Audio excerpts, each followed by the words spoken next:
Hi, welcome to Wholeheartedly for the Lord Bible Journaling with Sherry. Today's process video will be in my mini garden Bible. I will also be using my ESV Scripture Journal, and I'll be using the book of Ephesians. So I will be using Ephesians chapter 5 verses 11 through 14. And this was as a result of a message I heard from Pastor Charles Swindoll, and I decided to journal the notes and then digitally, of course, and then I'm putting them in my scripture journal and my mini garden Bible because I really wanted to take hold of it. I can review these notes. These notes are from Sweet Frog Print Shop, and they're already laid out. Sermon notes, I think that's so nice, and I wanted to try it, so I'm trying it digitally, and just wrote down the key verse and the books in the chapter, the prayer request, which is a personal request of my own, and then some of the notes from the actual sermon. And now I did that creatively, but there's another portion of my good notes where it's just all notes. And so I took those notes, and like I do with my church, I took out the nuggets and I put them on this sheet digitally so that I can refer to them. And now I'm going to transfer them over into a mini garden Bible, or at least creatively in my mini garden Bible and in this ESV version.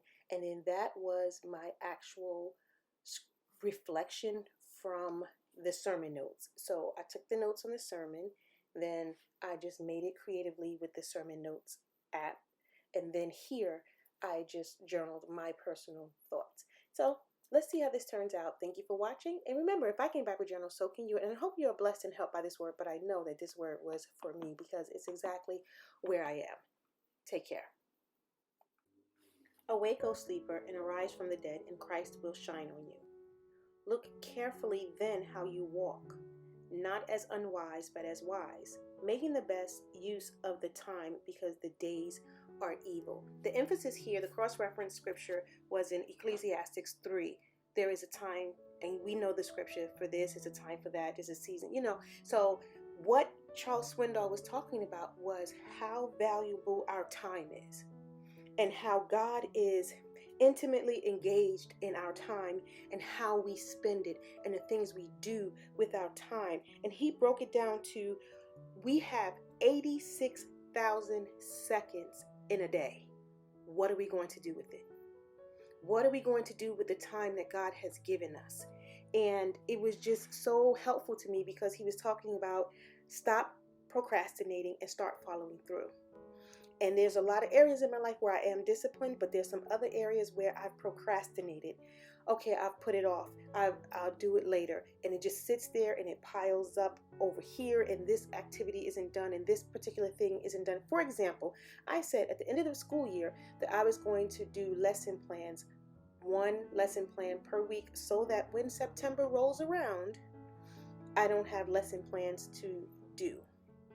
Normally, I'll take a week or two before school starts to do lesson plans, but I was going to space it out and do it throughout the summer. I didn't do it. I procrastinated, and now school starts in 2 weeks.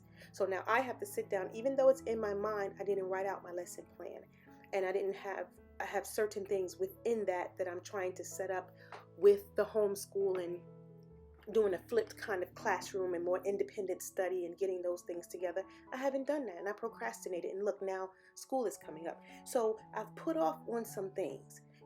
I start one project over here in the house and I leave it and go do something else, and then some of these projects are undone. So now I've made a conscious decision to follow through with everything. Don't leave it until later. Don't get distracted and do something else. Go and do it, because I've respected the time that God has given me, but I see how much I've procrastinated in some areas, and I know that that's not pleasing to God. And he said that procrastination is the thief of time. It steals my incentive and takes away my motivation. Sometimes you just feel like this is the time for me to move. This is the time for me to do that. And when you procrastinate, you lose that moment of inspiration, that motivation to do it.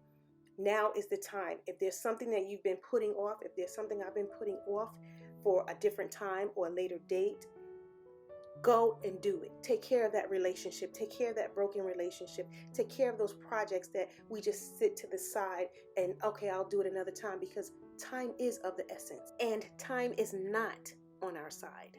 I just love the fact that he dealt with that, and that with procrastination, excuses come. Oh, I was tired. Oh, I got caught up. Oh, there's not enough hours in the day.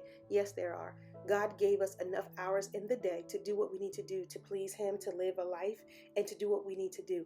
I have been a poor steward over my time. And that's what just really blessed me. And I wanted to just kind of like nudge myself to go ahead and don't put things off and go ahead and do what I need to do. Small things. I just want to make sure that I spend my time wisely. And he said, time is so valuable. It's so valuable that it's rare, that I must spend it wisely, and it's irretrievable. And time travels along with us every day and has eternity wrapped around it. So while we are walking in finite time and things are based on time, it has eternity wrapped on it.